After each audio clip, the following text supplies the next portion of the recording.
Berbicara mengenai masyarakat adat Papua, ternyata mereka sangat berperan penting dalam mendukung pembangunan di tanah mereka. Banyak potensi luar biasa yang dimilikinya, mulai dari keunikan budaya, ragam adat istiadatnya, hingga keindahan alamnya. Namun sayang, masih banyak stigma pada diri mereka dan bahkan mengecam setiap aksi masyarakat Papua tanpa mendengar langsung dan tanpa verifikasi. Kali ini, saya Putri Nere akan mengajak Anda menjelajah Papua untuk melawan stigma di obrolan menarik dalam Meet the Nations.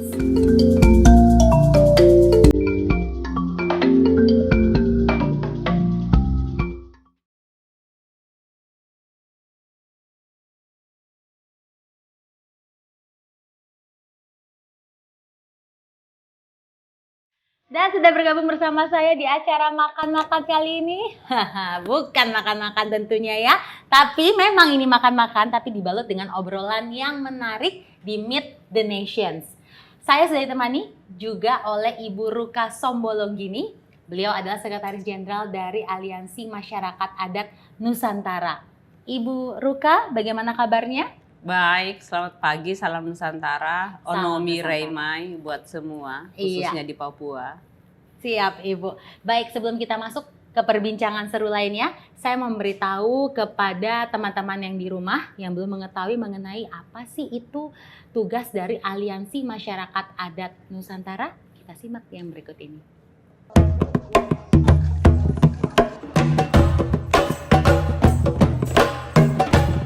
Sejak didirikan pada tanggal 17 Maret 1999, Aliansi Masyarakat Adat Nusantara atau AMAN tetap konsisten untuk memperjuangkan hak-hak masyarakat adat beserta wilayah adatnya di Indonesia.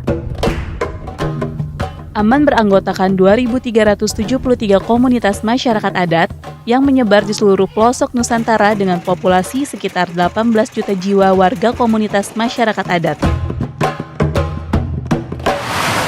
Kita mudah-mudahan bisa menjadi gerbang bagi AMAN dan seluruh masyarakat adat di Indonesia untuk sungguh-sungguh mewujudkan masyarakat adat dan bangsa Indonesia yang berdaulat secara politik, mandiri secara ekonomi, dan bermartabat secara budaya. Ibu, sekarang kita masuk ke pembahasan pertama mengenai Papua dan masyarakat adatnya ya Ibu ya. Papua dengan keunikan dari budaya dan juga karakter ini seringkali kita dengar tanah yang kaya dengan keindahan alamnya, dengan ragam adat istiadatnya juga ya Ibu ya. Nama Papua ini sering sekali menjadi perbincangan sana sini dari zaman kemerdekaan hingga saat ini ya Ibu ya. Nah, dari kacamata Ibu Ruka, Papua ini seperti apa? Papua itu kalau dari kacamata saya harus saya bercerita dari kecil saya Papua itu ya negerinya orang berkulit hitam dan berambut keriting. Itu sampai saya kemudian berkenalan dengan AMAN, bekerja di AMAN dan mulai mengenal Papua. Papua dulunya itu seperti misterius ya.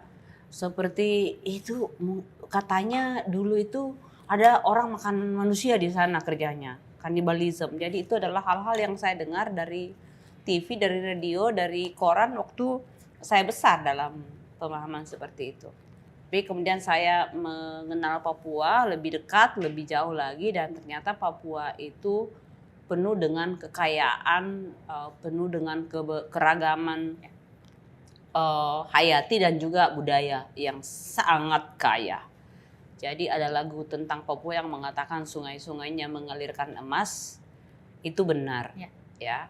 Akan tetapi itu juga sekaligus menjadi kutukan bagi orang Papua asli.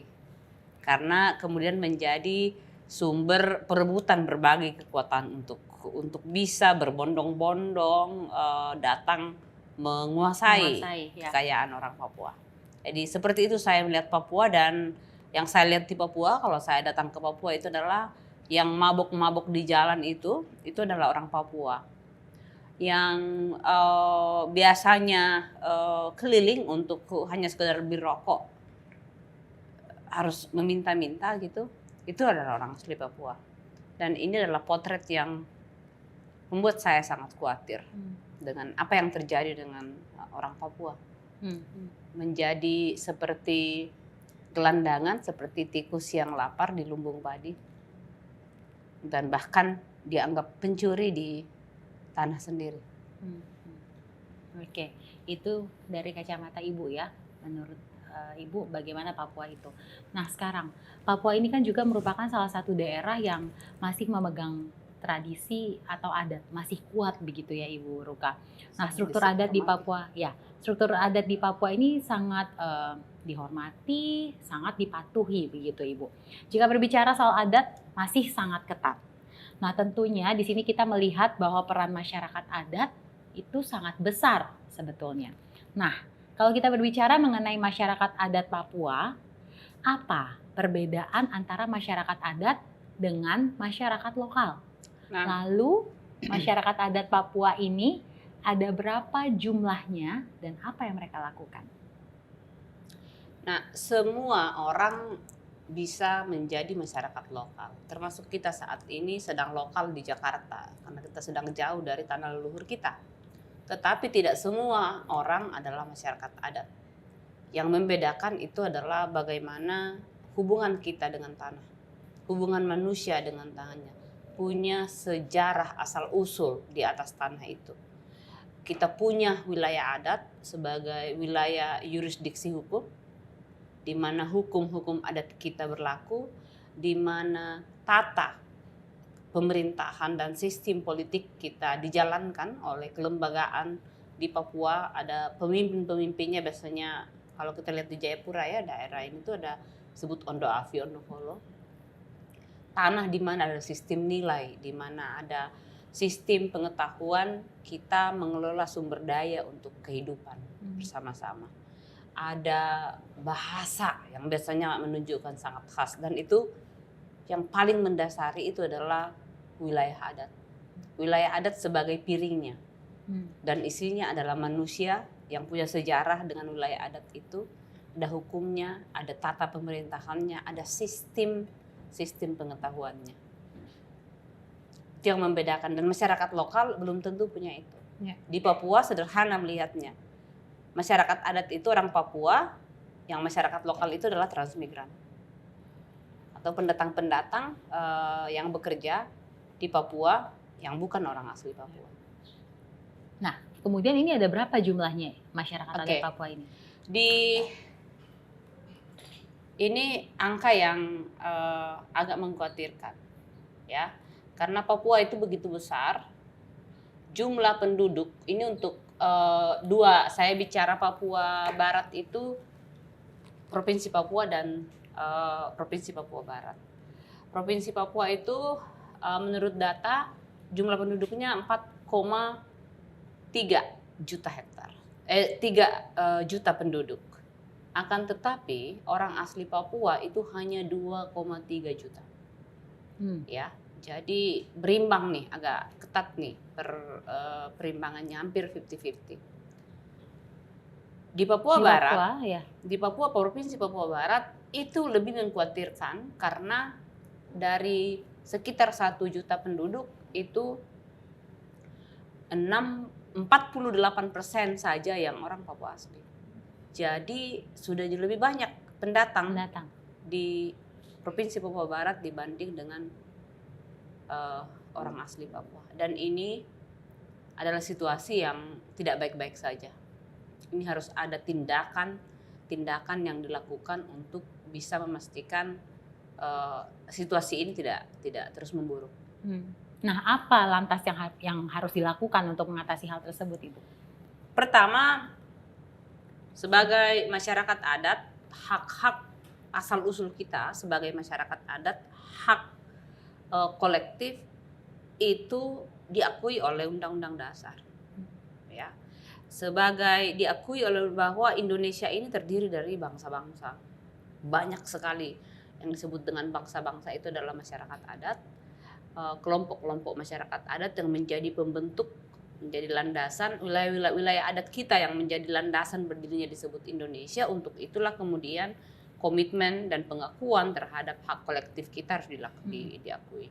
Nah, berdasarkan ini maka perlu ada aturan yang secara khusus mengatur bagaimana pemenuhan hak itu, bagaimana perlindungan hak itu, dan bagaimana pemajuan hak.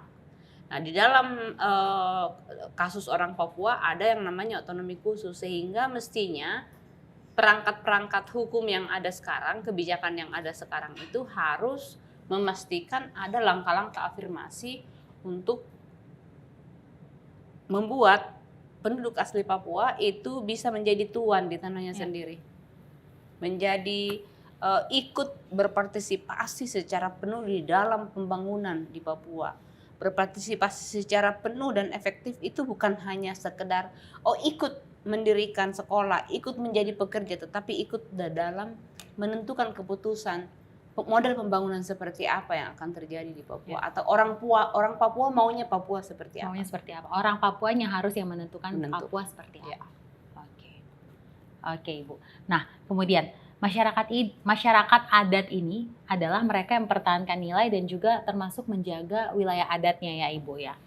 Terlebih Papua memiliki keanekaragaman adat budaya yang terbagi atas 7 wilayah adat besar.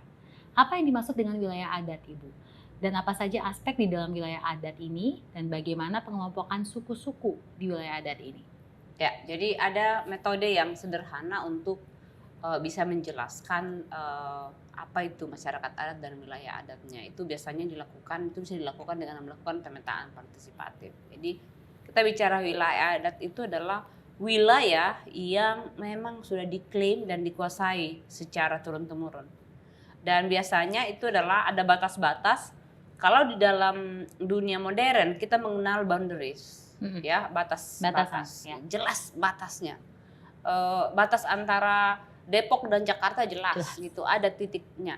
Tetapi di wilayah adat ada tempat di mana biasanya boundaries itu tidak ada, yang dikelola bersama-sama oleh beberapa komunitas masyarakat adat. Nah, menjadi penting bahwa klaim kita atas wilayah adat kita itu harus berdasarkan sejarah asal-usul. Jadi klaim atas wilayah adat itu baru sah ketika kita bisa menceritakan sejarahnya. Jadi ada sejarah asal-usul dari manusia itu. Itu elemen pertama, sejarah asal-usul. Itulah yang akan menjadi validasi untuk klaim atas wilayah adat. Kemudian ada sistem pengaturannya, ada hukum adatnya.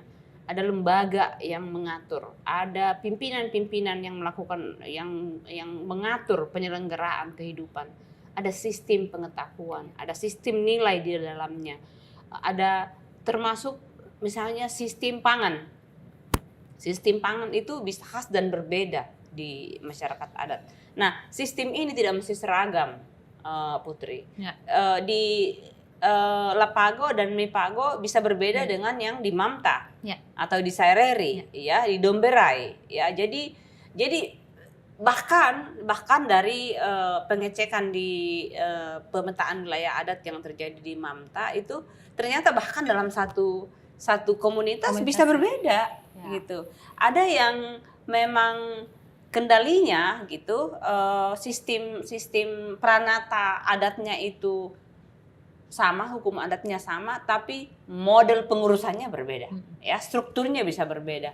Ada yang hanya boleh laki-laki, tapi ada juga yang boleh perempuan, ada juga yang hanya boleh perempuan, yang menjadi punya otoritas, punya kuasa untuk menentukan sesuatu atas nama komunitas. Dan saya pernah menyaksikan itu di mana yang hadir untuk menyepakati peta wilayah adat, batas wilayah antara dua komunitas, ternyata itu perempuan. Oke. Dan ini yang menurut saya perlu diketahui, khusus untuk Papua, perlu diketahui oleh orang lain di luar Papua, karena banyak yang menganggap bahwa di Papua itu perempuan tuh sangat tertekan, diinjak-injak oleh, jadi masyarakat adat di Papua itu seolah-olah memang disiksa itu perempuannya. Nah, hal-hal seperti ini yang perlu diketahui oleh publik, bahwa ada aturan-aturan, ada tata yang di Papua yang menunjukkan perbedaan peran sebagai perempuan dan laki-laki memang ada, tetapi peran-peran yang politis, yang pemimpin itu juga diserahkan kepada perempuan, dan sangat harus datang ke Papua untuk bisa mengenali itu. termasuk dari cara duduk ketika makan ya. Itu semua ada alasannya kenapa berbeda cara duduk laki-laki dan perempuan. Cara duduk perempuan yang sudah menikah dan yang belum menikah. Kemudian termasuk bentuk perahunya. Perahu laki-laki dengan perahu perempuan berbeda. Karena fungsinya berbeda. Ya, karena perannya berbeda dalam struktur dalam relasi dan pembagian kerja itu memang berbeda. Jadi mengenali relasi laki-laki perempuan yang biasanya disebut dengan relasi gender di Papua itu harus di situ untuk bisa melihatnya secara lebih jelas. Nah, kemudian Ibu Ruka, sebenarnya apa sih yang harus masyarakat luar tahu mengenai masyarakat adat Papua itu sebetulnya apa, bagaimana?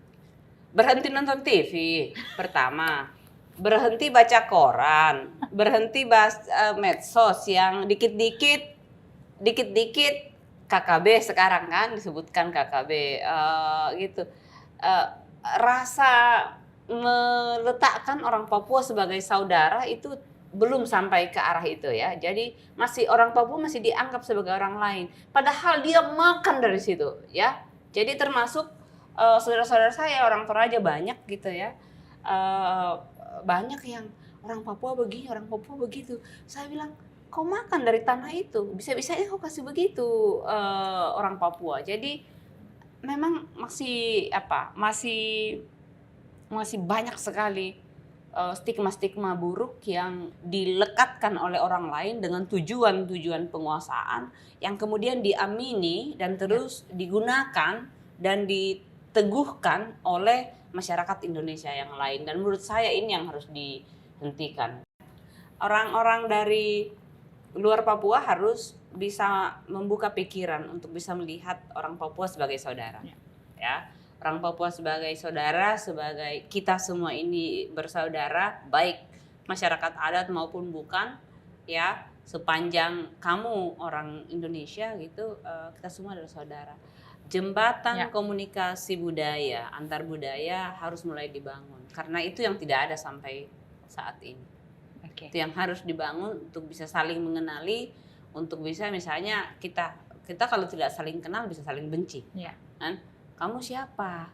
Kau maunya apa? Gitu ya. Jadi hal-hal seperti itu yang perlu segera dibangun. Jadi harus ada komunikasi lagi ya Ibu ya supaya tidak terjadi kesalahpahaman lagi ya. Ibu Ruka.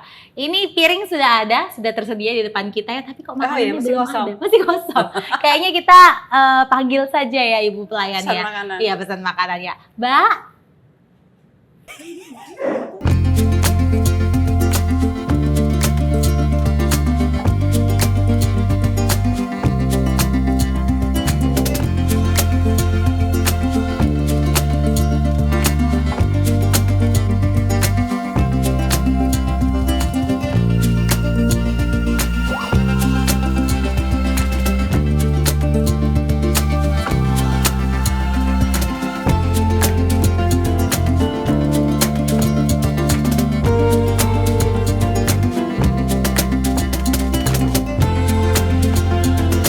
Makan serius ini atau tidak? Kita makan santai tapi serius. Gimana tuh Bu? Sersan. Jadi sekarang saya akan masuk ke pembahasan kedua nih ya Ibu Ruka ya, mengenai pengelolaan wilayah adat. Berbicara soal SDA, di depan kita saat ini sudah ada papeda. Menarik sekali ya Ibu ya papeda ini ya, di mana sagu merupakan bahan makanan pokok dari masyarakat Papua. Mungkin Bu Ruka bisa menjelaskan sedikit kenapa sagu? Apa filosofi di balik papeda? Putri, sebenarnya sagu ini bukan hanya makanan orang Papua, tapi kalau dilihat dari sejarah kita, seluruh orang di Nusantara ini sebenarnya makanan aslinya sagu. Dan itu terbukti dalam dokumentasi, bahkan di salah satu relief di Candi Borobudur ada sagu.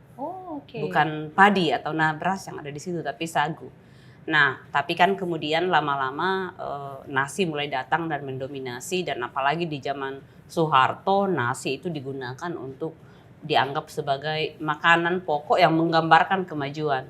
Sehingga sagu sebagai makanan pokok, umbi-umbian sebagai makanan pokok itu disingkirkan. Jadi dikecilkan maknanya. Tapi sagu ini menjadi super penting karena sagu ini menjadi yang tumbuh di wilayah adat. Jadi kalau orang Papua kemudian kehilangan wilayah adatnya, kehilangan hutan-hutan sagu, itu artinya tidak akan mungkin lagi bisa makan sagu. Artinya rentan dari sisi pangan. Nah, tapi dalam makna yang lebih dalam lagi, makan sagu di Papua itu salah satu wujud dari ada hubungan relasi solidaritas kekeluargaan, kebersamaan, ada pemerataan distribusi makanan dan lihat sagu seperti ini, makan sagu ini kan komplit ya. Betul. Ada, kayaknya jadi kayak langsung keakraban begitu terjadi komplit, betul. Jadi yang disebut dengan Helei Mbai Hotembai itu sebenarnya memperkuat relasi kekeluargaan, persahabatan, dan makan dari satu mangkok bersama-sama itu simbol pemersatunya. Sayangnya kali ini kan karena situasi COVID segala macam, tradisi-tradisi makan bersama seperti itu mulai kita hindari dulu untuk sementara. Jadi sekarang banyak yang makan sagu sendiri-sendiri. Nah, tapi sagu itu juga merupakan kekuatan ekonomi karena sepanjang masih mengolah sagu kan nggak perlu beli beras. Betul. Karena orang Papua kan tidak bisa tanam padi. Betul, hanya bisa tanam sagu. Sagu tumbuh sendiri, hanya dipanen gitu. Kemudian ikan juga, apalagi kalau di Sentani ya, di Danau Sentani banyak ikan. Rica tumbuh sendiri, sayur tumbuh sendiri. Jadi itu bagian dari bagaimana masyarakat adat sepanjang wilayah adatnya masih ada, ekosistem keberagaman wilayah adatnya masih ada, seluruh jenis makanan masih dari wilayah adat. Bayangkan kalau sekali makan itu bisa berapa ratus ribu itu kalau dibandingkan kalau makan restoran seperti ini kan. Artinya nilai ekonominya, nilai uangnya pun sebenarnya besar sekali. Cuma kita masyarakat adat kan tidak pernah diajak untuk hitung-hitung uang bahwa sebenarnya harga makanan kita sehari-hari itu besar sekali. Lebih jauh bahkan lebih kaya kita di kampung daripada orang-orang pegawai negeri biasa yang di kota. Sebetulnya Ibu Ruka ya. Oke, tadi kan Ibu Ruka ada menyebutkan mengenai tradisi Helei Mbai Hotembai. Tradisi ini kan merupakan wujud praktik masyarakat adat yang berkelanjutan ya Ibu ya. Kemudian di mana mereka turut berupaya untuk menjaga kearifan lokal. Nah, bagaimana menurut Ibu tentang peran masyarakat adat dalam melestarikan makanan? Itu tadi, makanan itu dia hanyalah wujud dari sebuah kebudayaan, sebuah budaya masyarakat adat. Dalam makanan itu kalau kita lihat misalnya Helei Mbai Hotembai itu bukan hanya sekedar makanan, tapi makanan menjadi pemersatu sehingga kalau ada kesulitan-kesulitan maka satu kampung akan bergerak bersama. Gotong royong akan terus berjalan. Ketika ada masalah akan mampu kita bermusyawarah karena terus diikat oleh makan sagu bersama-sama itu. Jadi itu menjadi super penting. Di dalam tahun ini ya, tahun tentang pengetahuan masyarakat adat khususnya perempuan, itu juga memastikan bahwa relasi kuasa di kampung itu tidak diambil dari perempuan, tidak meminggirkan ke perempuan karena urusan pangan, khususnya pengetahuan tentang pangan biasanya itu urusannya perempuan. Nah, kalau kemudian semuanya diganti dengan yang harus dibeli dari pasar, maka disitulah relasi kekuasaan antara perempuan dengan tua-tua adat, perempuan dengan laki-laki itu menjadi rusak. Disitulah banyak terjadi kekerasan di dalam keluarga dan di dalam kampung terhadap perempuan karena perempuan sudah tidak punya nilai lagi karena nggak mampu lagi menyediakan makanan-makanan tradisional. Tadi itu karena bagaimana mampu menyiapkan kalau tanahnya sudah menjadi sawit atau tanahnya sudah menjadi tambang atau sudah dipindah karena sudah menjadi sawah-sawah untuk transmigrasi. Oke. Gitu jadi Ibu ya. Oke. Ini semakin menarik, tapi kayaknya saya akan lanjut mengenai stigma yang sampai saat ini masih melekat ya Ibu pada diri masyarakat Papua. Seringkali kita mendengar berita gerakan dari masyarakat Papua ya Ibu ya, yang mengakibatkan bentrokan sana sini. Labeling pun terjadi, ya kan? Yang katanya orang Papua itu apa? Pendek sumbu. Yo, itu sudah sumbu pendek. Sumbu pendek. Cepat tersulut emosi, itu kita bilang sumbu pendek. Kemudian selalu melakukan tindakan kekerasan. Terus masih banyak lagi lah stigma-stigma yang lain begitu ya Ibu ya. Labeling ini menjadi dasar bagi publik, bagi masyarakat yang lain di luar Papua untuk mengecam setiap aksi masyarakat Papua tanpa mendengar langsung, tanpa juga verifikasi. Nah sebenarnya Ibu, dalam melihat atau memahami masyarakat Papua ini, kita harus memakai kacamata siapa sebenarnya? Ya, melihat orang Papua ya harus supaya kita adil harus dari kacamata orang Papua. Jadi meletakkan diri, meletakkan kaki dalam sepatu orang Papua. Bisa kebayang jika seluruh orang-orang yang ada di Papua saat ini yang bukan orang asli Papua mengalami hal yang sama di kampungnya. Ada persoalan besar ketika stigma gitu dijadikan alat untuk mengalihkan perhatian dari mencari akar masalah yang sesungguhnya. Ya.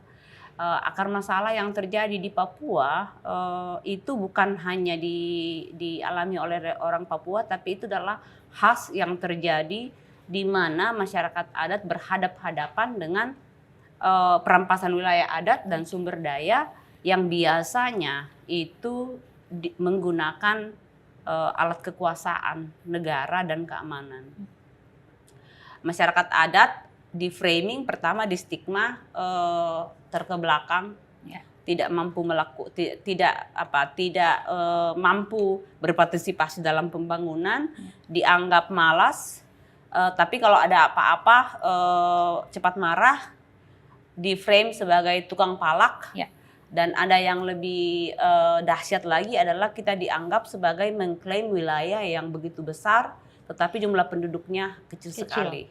Nah itu yang menjadi sebenarnya ini adalah alat yang digunakan untuk melegitimasi perampasan wilayah adat, untuk melegitimasi tanah-tanah orang Papua yang dianggap masih kosong. Jadi tanah Papua itu dianggap sebagai tanah yang kosong terlantar sehingga perlu didatangkan orang-orang dari luar tanpa duduk bersama-sama dengan orang Papua dan bertanya kira-kira orang Papua maunya apa sih. Satu yang tidak pernah menjadi perbincangan di publik atau tidak pernah menjadi bagian dalam mempertimbangkan pembangunan di Papua adalah bagaimana langkah-langkah afirmasi untuk orang-orang Papua. Ya, ada hak kesulungan orang Papua sebagai pemilik sah pemilik awal dari tanah Papua sehingga mereka yang harus didahulukan.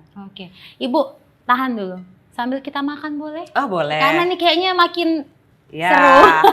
Jadi makan biar makin seru lagi. Kita bahas toh. Kita makan ini ikan kuah kuning. Ikan kuah kuning. Nah jadi kalau mau makan papeda itu kuah kuningnya dulu yang kita siram toh Ibu. Iya biar papedanya tidak lengket. Biar papedanya tidak lengket. Persis. Iya. Silakan Ibu. Ini yang di Zoom ya tidak bergabung ya. Yang di Zoom Bapak Sadrak maaf. Ini ikan apa ya? Ikan kakap. Kayaknya kakap merah betul. Bukan gabus. Bukan gabus. Oh ini kalau ikan dari ada sentani jamur, mujair ya. Gabus dan mujair. Ya. Nah ini, kalau di kampung saya kapurung, itu beda, bukan? kapurung. Ya. Karena di kampung saya itu sudah harus dibikin kecil-kecil, dicampur semua dan diletakkan di dalam satu mangkok besar, baskom besar, baru disendok rame-rame. Dan bentuknya sudah bulat-bulat kecil begitu. Iya, itu sudah. Saya belum pernah coba sih Ibu, mungkin next ya saya bisa coba ya. Ya, saya bisa buatkan. Abdi juga. Ya, kami yang ada di rumah Aman itu rata-rata sudah jago membuat makanan-makanan tradisional seperti ini. Nah, kalau kami ekstra pedas. Biasanya dan kalau kurang pedas biasanya yang masak bilang colok di mata pasti pedas. Aduh, kasihan. Ya itu sudah. Itu sudah. Oke Ibu, berarti bisa lanjut yang tadi sambil kita makan. Tadi sudah sampai mana berarti? Tadi sudah sampai stigma kan terhadap orang Papua. Tadi itu saya bicara tentang hak kesulungan orang Papua, hak sebagai orang yang memiliki tanah itu dan seluruh sumber daya di dalamnya dari awal sebelum siapapun hadir di situ. Nah, kalau di dalam standar hak asasi manusia yang berlaku universal itu disebut sebagai sepanjang yang bisa diingat dalam sejarah.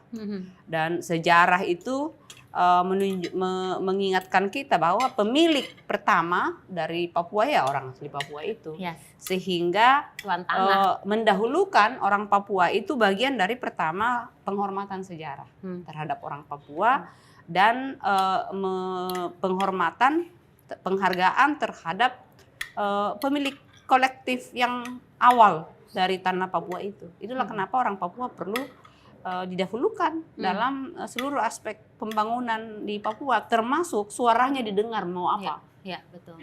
Tapi menurut Ibu saat ini bagaimana yang terjadi? Saat ini yang terjadi ya, ini menurut saya sangat perlu diketahui karena kadang-kadang dianggap menjadi super sensitif, dianggap isunya primordial, dianggap isunya kesukuan atau identitas. Tapi menurut saya ini adalah upaya orang Papua saat ini sudah mengalami peminggiran dan penyingkiran yang luar biasa. Ya, karena tadi itu dan terus di stigma, wah susah kalau dengan orang Papua. Itu pace kerjanya mabok gitu. Itu pace kerjanya ini. Selalu buruk saja kalau selalu buruk saja karena dan selalu pace kan? Selalu tidak pace. mace ya, tapi pace. Ya, kalau mace itu dianggap ya kerjanya mace ya jualan siri toh di pasar-pasar. Tapi pasar yang paling besar kan bukan dikuasai oleh mace, tapi dikuasai oleh bukan orang Papua. Ya. Itu yang terjadi saat ini ya, Ibu ya. Okay. Nah, yang terjadi adalah karena disingkirkan terus gitu, karena di stigma terus sehingga ketidakpuasan itu atau diskonten itu tidak pernah berusaha dicari akar persoalannya. Tidak pernah duduk bersama dengan orang Papua dan jangan salah, temuan Komnas HAM menunjukkan bahwa di mana ada aktivitas perusahaan yang besar itu tinggi sekali kasus kekerasan dalam keluarga, kasus alkoholisme dan obat-obatan dan kasus HIV. Dan jadi ternyata berkaitan ya Ibu. Dan itu ada hubungannya dengan kehadiran perusahaan-perusahaan besar. Gitu ya.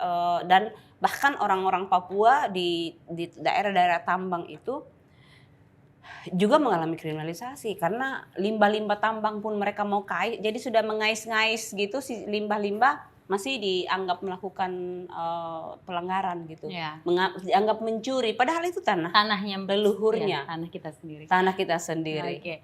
Ibu, pembahasan kali ini rasanya kurang lengkap kalau tidak ditemani oleh satu orang lagi, Ibu ya. Saya akan langsung bertanya kepada beliau ini.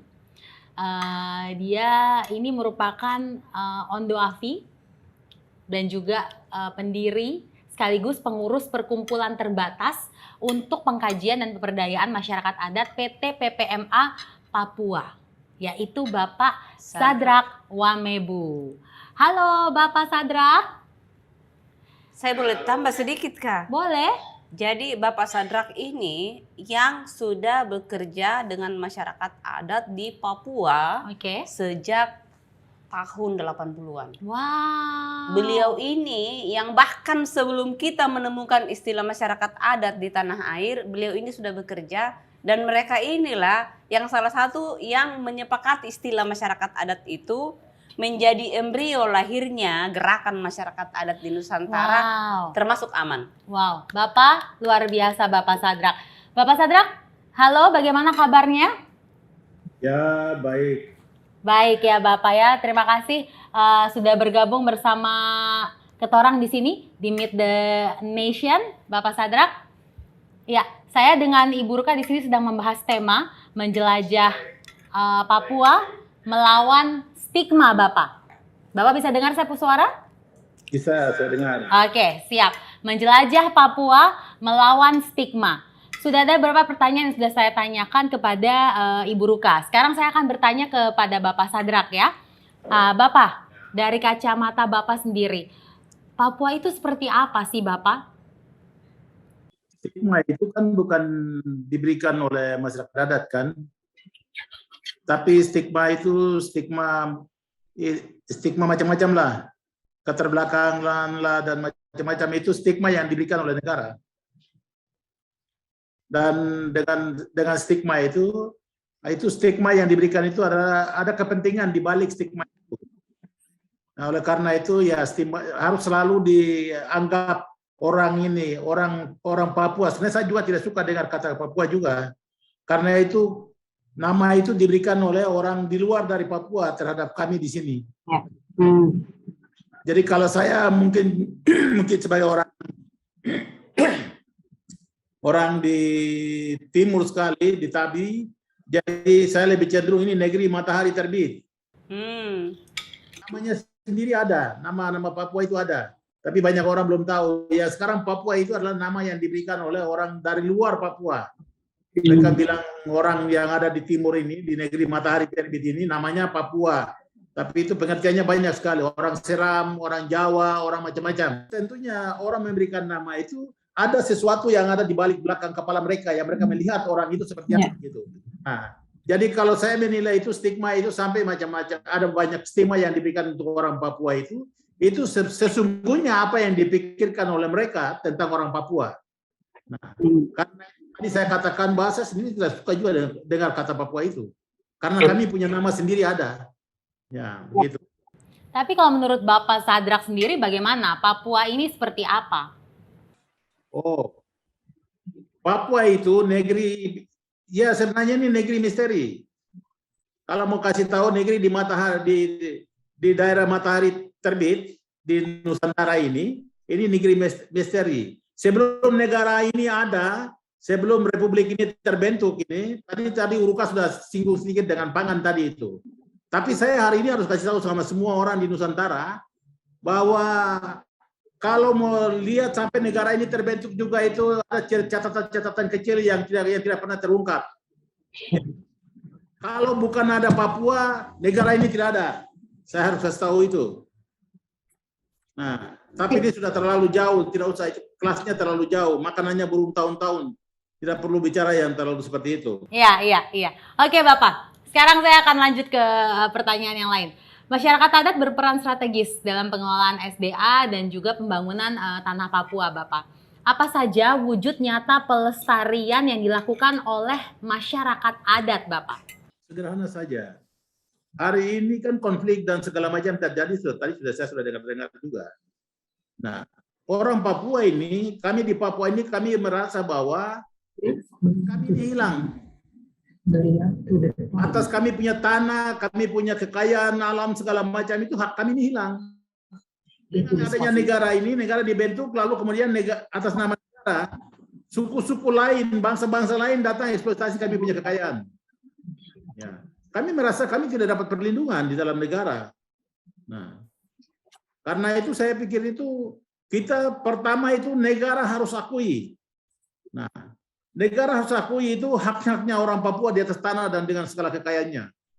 Dan kalau mau ambil kami punya hak itu, mari kita dulu bicara sama-sama baik-baik. Jangan bicara di belakang-belakang, bicara di Amerika, bicara di Washington, di London, lalu kemari bikin tindakan macam-macam di atas tanah ini. Itu yang tidak benar menurut kami. Oke. Bapak, kemudian masyarakat Papua mungkin sudah beberapa kali merasa dieksploitasi ya Bapak ya, atau dirugikan dari beberapa pihak. Begitu juga dengan masyarakat di luar Papua yang mungkin sudah terbentuk pandangan negatifnya terhadap masyarakat Papua, Bapak. Nah, bagaimana kita harus memperbaiki ini menurut Bapak Sadrak? Siapa yang harus mendekati siapa menurut Bapak Sadrak? Menurut saya begini, negara ini yang punya negara ini masyarakat adat. Negara ini bukan punya investor, bukan punya lembaga-lembaga internasional. Negara ini punya masyarakat adat. Karena itu masyarakat adat itu harus diposisikan sebagai pemilik negara ini. Nah, satu mau baik-baik itu, yang harus bicara itu tokoh-tokoh adat yang berbicara tentang tanah ini. Nah, saya di Papua ini, kita bisa bicara ini gaya Papua saya bicara sekarang. Kami bisa bicara ini Nusantara ini. Kami bisa bicara. Siapa orang yang ada di Jawa yang dahulu kala yang ada di sana itu siapa? Siapa yang ada di Maluku, siapa ada di Sumatera, siapa ada di Kalimantan? Kami bisa bicara dari sini. Tapi kamu yang masyarakat adat yang lain di Nusantara yang lain itu, orang juga bicara kami. Seperti siapa kami ini? Nah, kalau kita bisa bicara itu dari hati ke hati, ya toh, kita bisa tahu kenapa bisa ada simbol itu. Kita beda-beda tapi sesungguhnya kita satu. Itu apa sebenarnya? Yang tahu itu siapa? Pengelola negara ini kah? Ataukah tokoh-tokoh adat yang tahu? Itu saja. Pengelola negara ini bisa 5 tahun ganti, anak satu ganti, yang kemarin lahir punya bisa ganti. Tetapi cerita ini tidak pernah diwariskan kepada pengelola negara yang anak-anak yang sekarang ini. Itu diwariskan kepada keluarga-keluarga tertentu yang punya garis darah, yang tahu tentang cerita tentang Nusantara ini. Itu saja. Ya. Oke. Jadi kalau menurut Bapak Sadrak sendiri, pendekatan apa yang bisa dilakukan? Ya, yang tadi saya bilang, pendekatan yang bisa dilakukan ini tokoh adat bicara. Mari kita dulu bicara, siapa sebenarnya kamu? Saya bisa bicara siapa sebenarnya orang yang di Jawa ini. Saya berhubungan dengan siapa? Begitu. Saya harus berhubungan dengan siapa orang di Maluku. Saya harus berhubungan dengan siapa orang di Kalimantan. Begitu. Oke. Dialog. Oke. Ya, berarti dialog ya. Betul. Oke, Bapak, tadi sudah sedikit kita singgung mengenai Papua dan isinya yang membuat orang di luar Papua tertarik gitu ya Bapak ya untuk investasi juga lainnya seperti itu. Nah, peran dan seperti apa posisi masyarakat adat dalam hal ini Bapak Sadrak? Ya, itu yang tadi saya katakan, investasi itu kan hubungannya dengan kekayaan yang ada di atas tanah ini kan. Nah, investasi untuk apa saja? Untuk airnya, untuk pohonnya, untuk tanah-tanam kelapa sawit, untuk tanam segala macam itu. Nah, tetapi selama ini kan masyarakatnya tidak diposisikan. Hak mereka itu seperti apa ketika investasi itu ada di atas tanah ini? Ini kan masalah besar di situ. Ini yang harus diatur ke muka dulu, lebih baik dulu memposisikan kami, karena perlindungan kita di situ. Hubungannya dengan negara-negara investasi, orang ini digeser, digusur. Dia tidak punya akses untuk mengelola sumber dayanya di dalam dia punya wilayah adat, di dalam dia punya tanah adat. Nah, ketika dia kelola itu hanya untuk dia hidup. Ini masyarakat dia kelola untuk dia punya kehidupan. Dia tidak kelola untuk orang lain, kepentingan orang lain. Kalau hari ini orang tanam kelapa sawit, itu bukan untuk kita. Itu untuk kelapa sawit itu dikirim untuk kasih makan orang di Cina, orang di Amerika, jual ke sana, lalu kemudian uangnya dipakai oleh investor, investasi, pengusaha-pengusaha yang orang perorangan di dalam Republik ini. Terus kami yang lain, yang punya negeri ini, yang punya tanah ini dapat apa? Kesepakatan ini seperti apa yang harus dibuat oleh negara ini? Ya. Nah, itu saya harus juga bentuknya dalam bentuk pertanyaan, tetapi ya itu yang membuka untuk orang berpikir. Oke, Ibu Ruka mau menambahkan? Ya, yang disampaikan tadi itu yang juga saya sebutkan sebagai hak asli orang Papua, hak kesulungan orang Papua, itu kan diakui oleh Undang-Undang Dasar 45. Ya, negara ini berdiri mengakui bahwa ada para pendahulu, yaitu tadi masyarakat adat, sehingga yang disebutkan oleh Bapak Sadrak sebagai pemilik negara ini adalah masyarakat adat. Karena waktu Indonesia berdiri kan tidak bawa tanah dari langit toh.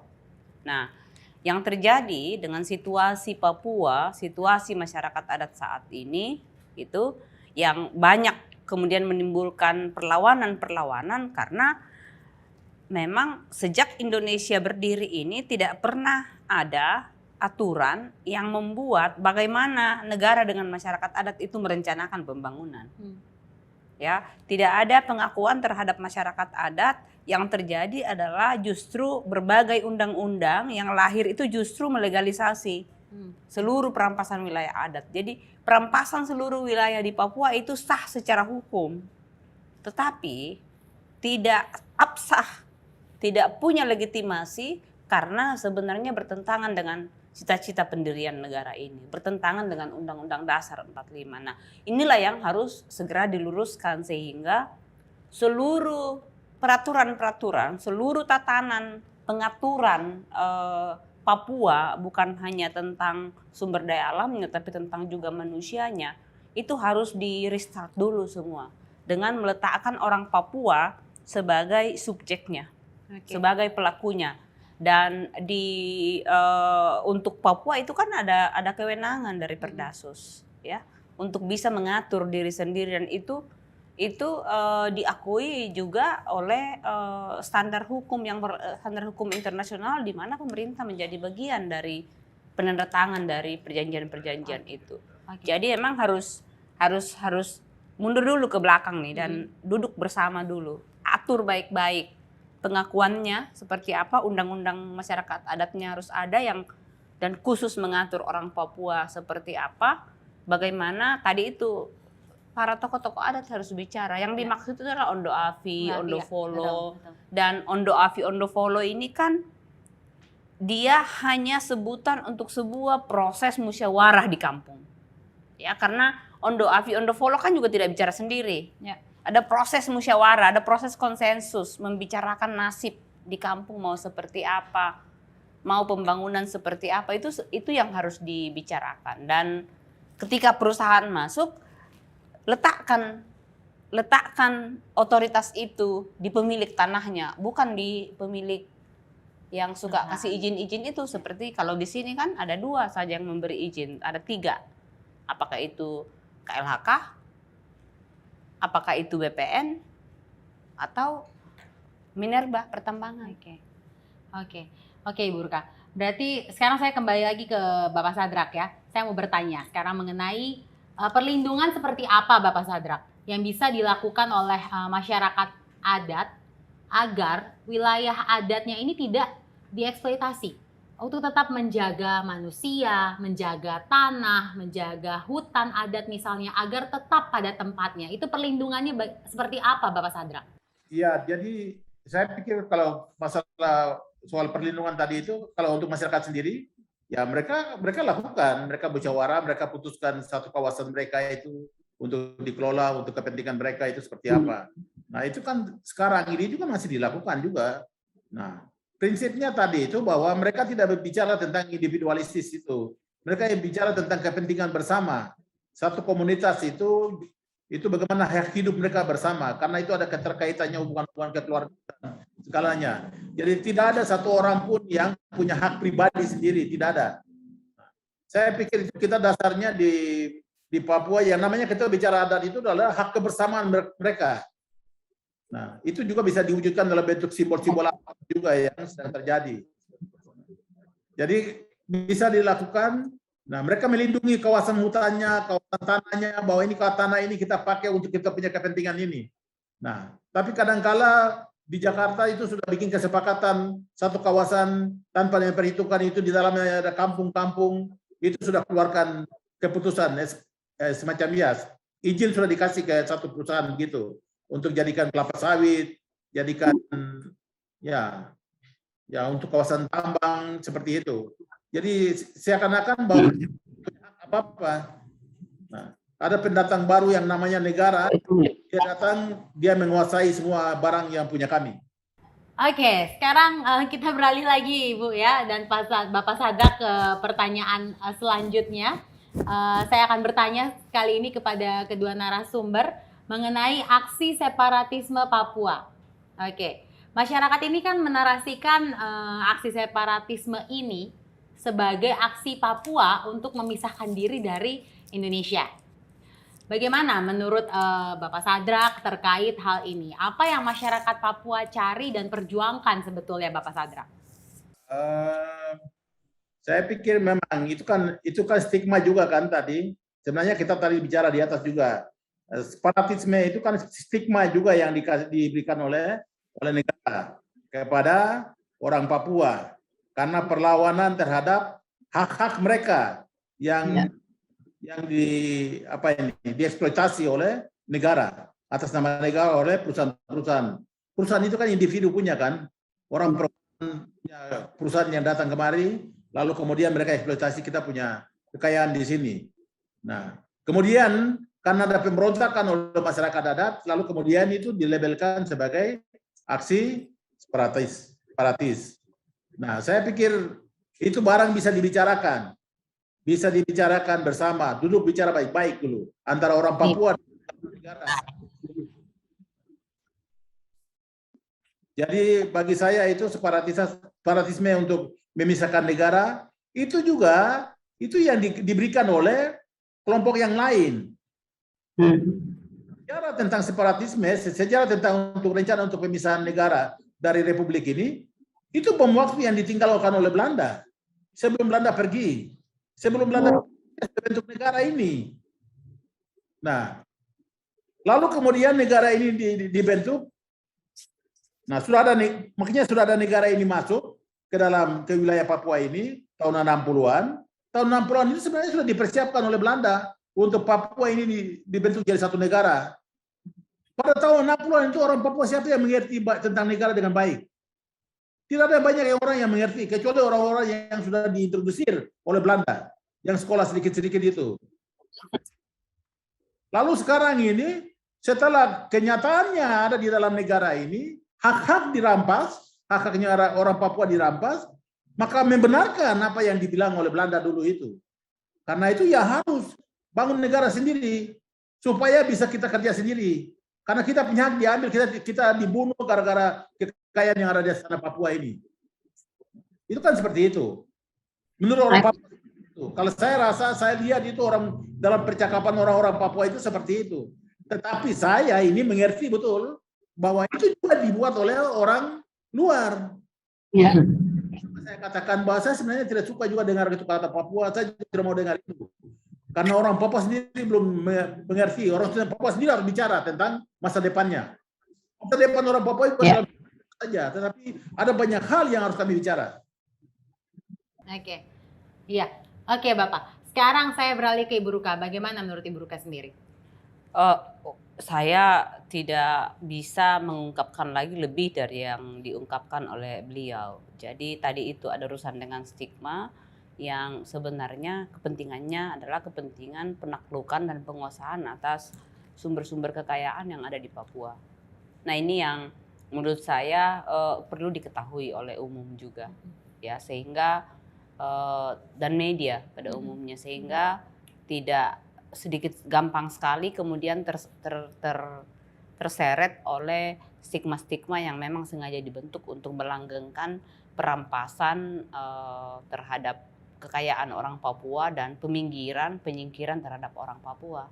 Jangan salah, data statistik minimal yang ada saat ini menunjukkan bahwa di Papua Barat itu jumlah perbandingan antara seluruh penduduk Papua Barat dengan orang asli Papua itu 46% saja, 48% saja orang asli Papua. Mendekati masih imbang di Provinsi Papua. Ya, kalau di Papua Barat 48%, kalau di Provinsi Papua itu masih setengah. Jadi dari 4,3 juta penduduk di Provinsi Papua, hanya 2,3 yang orang asli Papua. Jadi angka ini sebenarnya sangat mengkhawatirkan, ya. Dan kalau upaya-upaya perlindungan yang khusus, immediate, ya, harus disegerakan dalam kondisi seperti ini, kebijakan atau kerangka hukum perlindungan untuk orang Papua itu statusnya adalah sudah harus status untuk penyelamatan, karena kalau bicara dalam ruang yang lebih global lagi, mungkin nanti itu bisa diskusikan di kesempatan yang lain. Peran masyarakat adat tadi untuk menjaga alam itu 80% kekayaan biodiversitas dunia yang ada saat ini, 80% itu karena dijaga oleh masyarakat adat, termasuk di Papua. Nah, apakah Indonesia mau berkontribusi terhadap kehilangan 80% yang tersisa saat ini? Oke. Wow, saya jadi wow, oke. Oke, Ibu. Sekarang kita bicara lagi mengenai hal kecil apa yang membuat kita masyarakat Indonesia ini bisa saling menahan diri dan juga bisa merekonstruksi pandangan tentang kesukuan agar kita bisa berjalan bersama menjaga Bhinneka Tunggal Ika ini. Menurut Bapak Sadrak ini seperti apa? Bapak Sadrak dulu, saya persilakan untuk menjawab. Saya tadi sudah katakan, kalau kita mau merajut ini kembali itu, mari kita duduk bicara sama-sama baik-baik. Yang bicara itu tokoh-tokoh adat, ya tokoh adat di Papua, di Maluku, Sumatera, dan lainnya. Nah ini kita bicara yang bukan soal ya paling tidak yang tadi kita pertama sudah katakan bahwa hubungan antara suku-suku yang ada di Nusantara dengan Papua itu seperti apa? Itu kita bicara dulu. Nah, karena itu dasar daripada berpondasi daripada negara ini. Dengan demikian kita kasih tahu itu bahwa dengan demikian pengelola negara dia harus merumuskan kebijakan-kebijakan yang berpihak kepada kepentingan orang asli di Nusantara ini. Ya. Kalau kami tidak kenal tidak kenal suku-suku di Nusantara ini dalam hubungan cerita tentang penyebaran manusia di Nusantara ini, ya kalian tetap akan dianggap sebagai musuh. Sebaliknya, orang-orang di bagian pulau-pulau lain akan dianggap ini Papua sebagai musuh. Nah, kalau Papua juga bagian daripada Nusantara ini, mari kita dulu bicara dulu. Tapi sesungguhnya kita mengerti itu. Tadi saya di awal saya sudah katakan. Saya mengerti tentang siapa yang di Jawa yang harus kita bicara berkomunikasi. Siapa yang ada di Maluku, di mana lagi? Di Kalimantan, di Sumatera yang harus kami komunikasi dengan dia. Kami tahu, ya. Ini barang ini kita bicara sebentar dulu. Yang kita sedang bicara hal-hal yang lebih ke spiritual. Nah, hal-hal yang jadi nyata, kenyataan yang terjadi itu setelah ada hal-hal yang disepakati di hal-hal spiritual, baru menjadi kenyataan. Di kenyataannya itu kita lihat dengan mata. Karena itu saya di sini saya mengerti apa yang dilakukan, tindakan yang dilakukan itu saya mengerti dari aspek spiritualnya. Nah, karena itu untuk menyatukan Indonesia ini dengan Papua itu mari kita dulu bicara secara spiritualnya dulu. Nah, itu hal yang tidak perlu bicara yang teknis, yang bicara tentang rapas tata ruang ke apa segalanya itu kenyataan dari hal-hal yang sudah disepakati di spiritual itu. Sekarang saya berikan giliran untuk Ibu Ruka. Bhinneka Tunggal Ika kan salah satu yang disebut sebagai identitas Indonesia, ya, dari awal berdiri itu yang disebutkan. Akan tetapi ada satu periode di mana sesungguhnya niat untuk Bhinneka Tunggal Ika itu tidak terlaksana.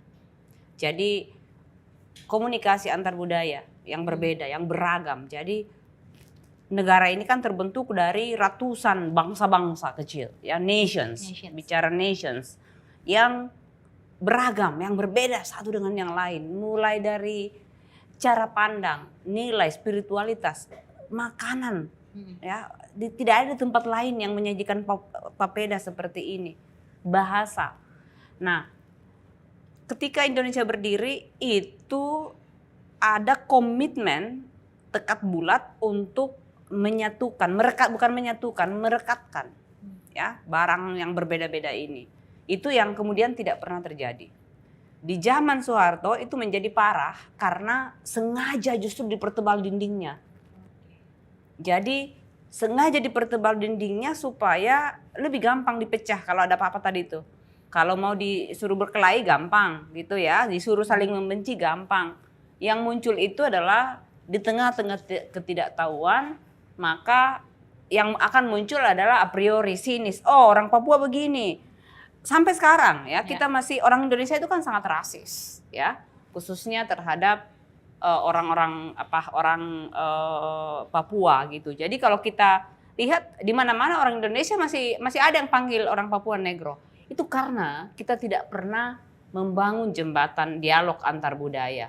Di zaman Soeharto itu menjadi sangat efektif untuk menyeragamkan karena sudah ada budaya yang dianggap jauh lebih unggul sehingga itu yang harus menjadi standar. Diseragamkanlah semua, mulai dari baju seragam ini segala macam. Semua orang Indonesia kalau hari Kartini harus pakai kebaya, padahal kita juga punya baju adat masing-masing toh. Semua harus pakai semuanya mulai dari kepala sampai kaki. Nah, itu yang kemudian tidak pernah terjadi sehingga sangat pecah. Dan yang paling efektif itu sebenarnya yang menurut saya ini perlu diketahui adalah dibikin hipersensitif kemudian. Karena tidak punya kesadaran tentang budaya yang lain, jadi kita diisolasi, ya masing-masing itu diisolasi sehingga menjadi hipersensitif. Ada sedikit dicolek langsung meledak, langsung ini, dan menggunakan ada istilah-istilah yang selalu digunakan untuk memastikan bahwa orang Indonesia tidak saling mengenali. Tadi disebutkan orang Papua ingin tahu siapa itu orang di Sumatera, di Kalimantan, di Sulawesi, di Jawa sana. Tapi itu tidak pernah dibiarkan. Yang terjadi kemudian adalah itu tadi. Muncul ya kesimpulan-kesimpulan karena hanya itu yang dilihat di media. Ya, tentang orang Papua yang begini, yang begitu, belum lagi film-film Epen Upin segala macam. Tapi kita dilarang untuk membicarakan keberagaman.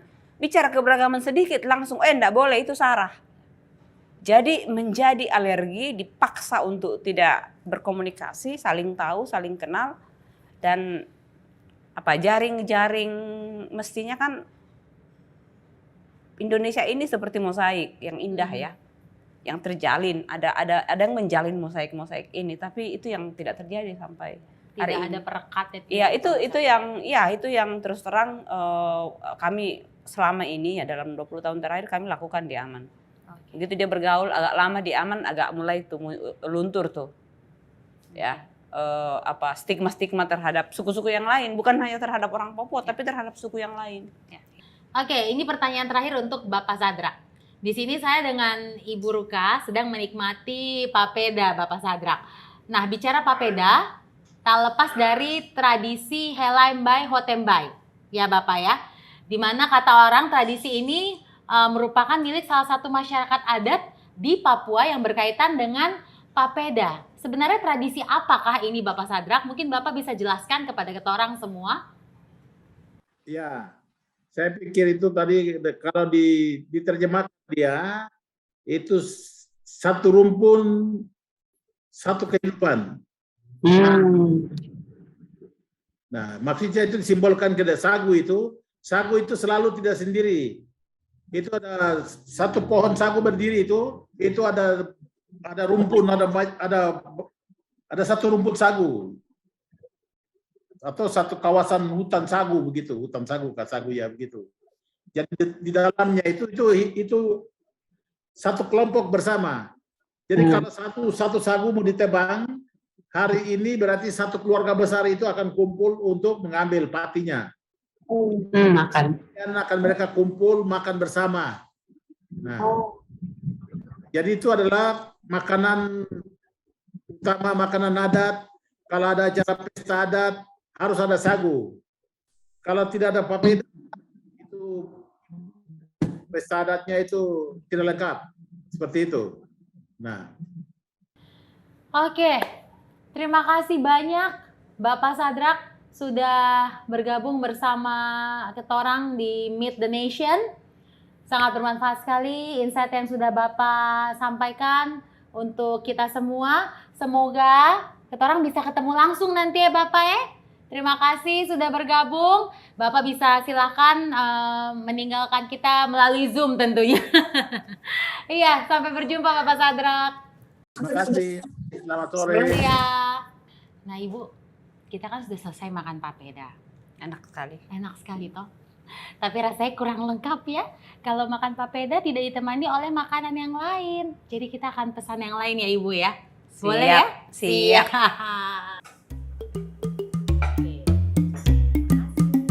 Terima kasih.